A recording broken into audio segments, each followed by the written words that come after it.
When you have a controversial opinion on the internet, you're bound to get wrecked for it, and that is exactly what's happened with David Jaffe. He decided to go on this tirade about how YouTube grifters killed Dragon Age the Veilguard when it was just a pile of trash that absolutely nobody enjoyed, but he decided to target certain content creators, myself included, and he's even going so far as to say that I am only successful because I'm a woman. I have a few different things to show off. Now, I think that this is hilarious because we are talking about the type of person who preaches for diversity and inclusivity until it comes time to support inclusivity of thought and diversity of opinion.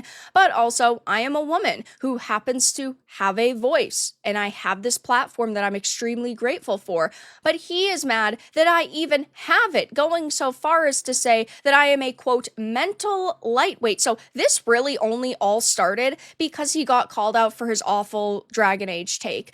God of War's director, David, blames YouTube grifters for killing Dragon Age the Veilguard, which is absurd. We did not kill this game. What we do online is we voice our opinions. Now, I, of course, live streamed a full playthrough on the channel from start to finish. I gave my take, I did a review at the end of those live streams, and I just simply did not enjoy it. It did not feel like Dragon Age. I was sick and tired of the modern terminology being shoved in your face, like transgender, non-binary, having to pick your pronouns. I think that's ridiculous in a fantasy dragon game. That's just my take. He's allowed to say that he thinks it's fine. It is what it is. But we did not kill this game. What we did was we gave our opinion, and when it comes to actually talking about some of the people behind this project, they really do seem to hate gamers, so we just called it all out. And he's furious that our voices matter, that content creators have a voice, but also that it's so easy for people to, at the end of the day, give their opinions. For an average person, maybe like you watching, he is furious at that. And I understand that he's a little bit salty. He's not relevant anymore. But it's clear that he's just a little bit angry that this is the situation. And he actually decided to make this post over on X saying, you don't have to like me and certainly don't have to agree with me, but please don't lie about what I say. And if you are going to try to attack me, please be smart enough to do so very dark. Otherwise, I'll feel like I'm picking on a little kid. First of all, he could not even spell my name right when it's right in front of his face, but okay. I suppose I'm not going to nitpick here, but he had a complete and utter meltdown and spazzed out after I roasted him. God of War's director had a total meltdown and spaz out after he was roasted by YouTuber Veradark. Dark roasted him in a recent video upload covering Fandom Pulse's article where he blamed so-called YouTube grifters for killing Dragon Age the Veilguard. I said he's, a very salty that average people can take to social media and voice their opinions, as I just said. I will link the original video down below just because I don't think I should go over every single talking point. He talks about the Trump assassination and me calling him out on him saying he believed it was staged. He brings up books and how he is telling me to just read a little bit. I've got to do research.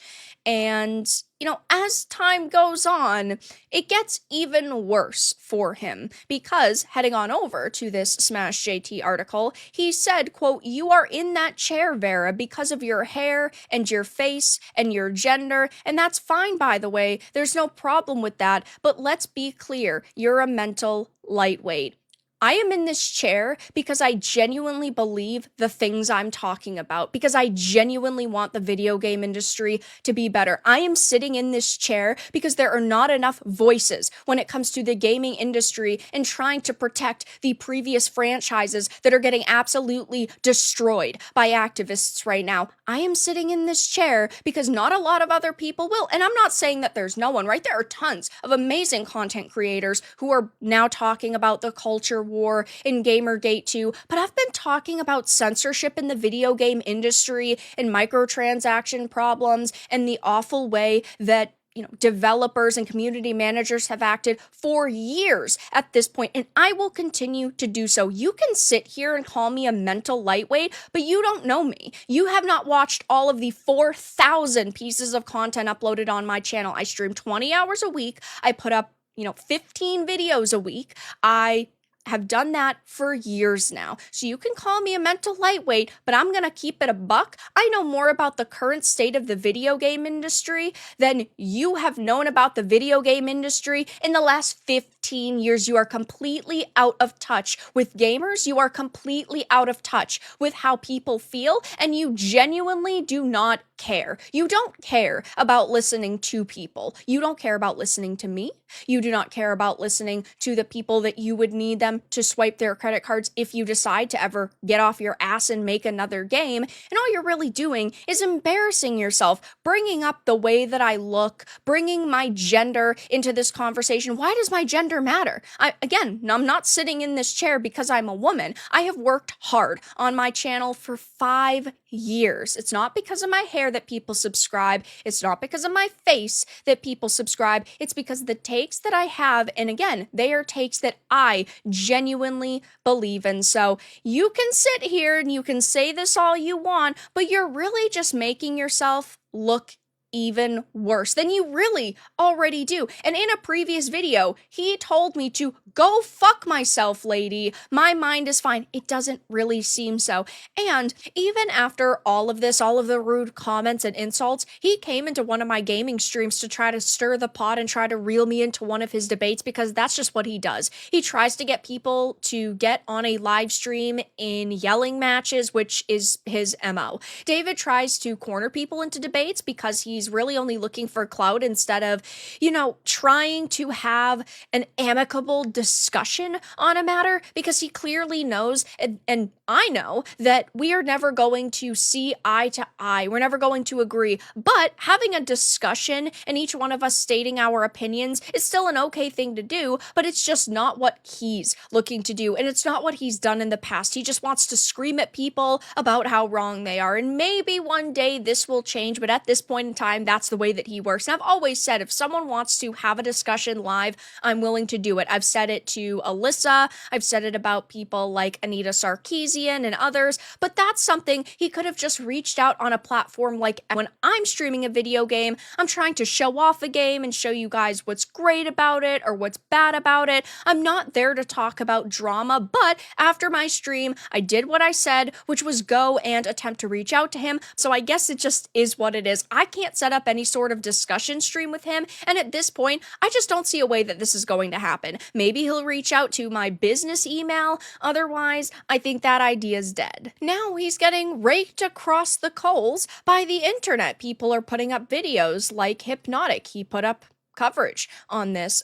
Shout out to him. I had put up this tweet thread that's gotten, 300,000 views nearly, and people are pointing and laughing. Asmon Gold said, can you tell him to react to my video too, so I'll have content for tomorrow?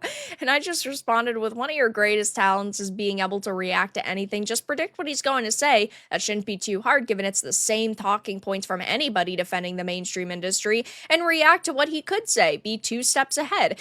Savvy had said he still can't answer how a YouTuber prevented the target audience from buying the game. Waste of time. That one is, yeah, he could at least clearly point out and lay out his thoughts and kind of his thought process and why he came to that conclusion, but he of course didn't. Stuttering Craig said, my favorite part of his rant was when he called you stupid, but can't even define what a woman is. It's so hilarious. I can't believe this dude made one of the best franchises in gaming ever. Yeah, he's created some really great things in the past. I'm not, trashing his, gaming creation history, but that doesn't mean that he's got this pass to do whatever he wants and say whatever he wants and attack the very people he may need again one day to swipe their credit cards on products. He went so crazy, he turned into a woman hater and couldn't even stick to a point. Classic move. He's the worst. He can't even get positivity grifting right. Imagine leaving game development just to talk to the boys online. What a clown. If you don't think like them, they immediately say that you are the enemy. This is unfortunately very true. They do not have opponents, they have enemies. And if you are not with them, you are starkly against them. And that's so sad because I am fine with people having their own opinions, even if they differ from mine. But at the end of the day, you still should try to be respectful towards people